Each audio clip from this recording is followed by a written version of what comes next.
Thank you very much. I'm honored to be here. I'm speaking to you tonight not as a Shakespearean, but as the chairman of the Harvard Task Force on the Arts, which after about a year and a half of what seemed to be exceedingly frequent meetings and consultations, produced a report just at the end of last semester. It was 50 years since the last such report at Harvard, a report charged with examining a set of questions. What's the role of modern and contemporary art in a liberal arts curriculum? And what's the role of art in a research institution? How is it possible to have a heightened presence for the arts in a university and a more vital relationship between the arts and the central mission of a university education? As I say, we met for more than a year, a group of about 20 of us. We visited peer institutions, we consulted widely, we examined carefully what we have on our own campus at Harvard. Currently at Harvard, we have a fantastically vital extracurricular art scene. A huge number of our undergraduates and many of our graduate students engage in art practice. We have only a marginal presence of the arts at the center of our educational enterprise. And the marginality is no longer acceptable to our community, to our faculty, to our students. It's no longer acceptable really because, as I don't need to tell many of you, there have been over the last generation a transformation of modes of knowledge so that the boundary, the bright line between art making, collecting, and exhibiting on the one hand, and education on the other, that bright line has given way to a much more vital interaction between the two. And this is for a number of reasons. A visual turn in the humanities and the social sciences, a much intensified sense of the importance of visual representation in knowledge, the digitization that has affected all of our fields of study, the blurring of the boundaries between art and science, radical changes in fields like ethnography, for example, and anthropology, where filmmaking becomes an essential part of the enterprise itself, a transformation of the place and understanding of architecture and design, and many other effects in our intellectual lives that make it impossible any longer to separate art making as an interesting and production and exhibiting as an interesting side line of a university and the central educational mission. And that's why Harvard put together this task force with recognition from the top of the university down through all of its members that the forms of thinking inculcated in modern and contemporary art practice are valuable both in themselves and also in what they help to enhance everywhere in the curriculum. These include the development of craft skills, the sharpening of focus and concentration, the empowerment of intellectual life, and the empowerment of the imagination. Art making is an expressive practice. It nurtures intense alertness to the intellectual and emotional resources of the human means of communication in all of their complexity. It requires both acute observation and critical self-reflection. This self-reflection, this drive to interrogate conventions, to challenge and displace established genres, to question inherited modes of meaning, encourages risk-taking and an ability to endure repeated failures.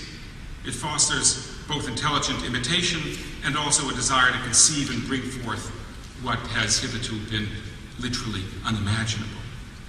Most notably, art making requires empathy. Empathy not only of its audience, but of its makers as well, who have to consider the relationship between personal expression, imaginatively, and public reception. Far from being a thing of the private sphere, the arts, if we take them seriously, teach lessons in the public nature of all expression. And these are all, as I think we recognize, qualities that we hope an education, any education worth our time and the students' time, will enhance, just as we hope that our students will go forth into the world with a heightened capacity for joy and a heightened sensitivity to beauty and a heightened ability to realize their aspirations. So the question that we asked ourselves for, as I say, a very long haul was, why is it? Why did Harvard, with all of its wealth and its institutional power and its intellectual greatness, or at least its great expectations, fall so far behind? Why does it now need, in such difficult economic circumstances, to play catch-up? And the answer, we concluded at the end of our long examination of these questions, the answer is bound up with the fact that, with a very few notable exceptions, the Harvard Art Museums effectively stopped collecting and exhibiting art from the 1960s onward. A decision as problematical for the university's teaching mission as would have been a comparable decision on the part of the library to stop collecting poetry and fiction after the deaths, say, of Wallace Stevens or Gabriela Mistral. A major university that lacks a public art museum for the display, study, and collecting of the art of our own time has fundamentally abandoned the idea that living artists offer us a unique perspective on the human condition. Without a modern art museum, we cannot fully make good on a goal of introducing the arts fully into the cognitive life of the university. For students and faculty to remain on the cutting edge of developments in the visual, they need to be exposed to the history and the ongoing creation of the arts of our time. Harvard has, as you know, unrivaled collections in the arts of the past. Astonishing things. But we do not have anything that rivals the Rose Art Museum. Modern and contemporary art is what we ceased at a certain point to interest ourselves in, to our fatal consequence.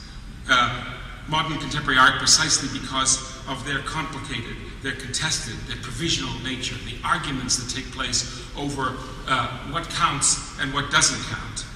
Not the secure sense of value, but the questioning are part of the importance of modern and contemporary art and why this space is so sacred.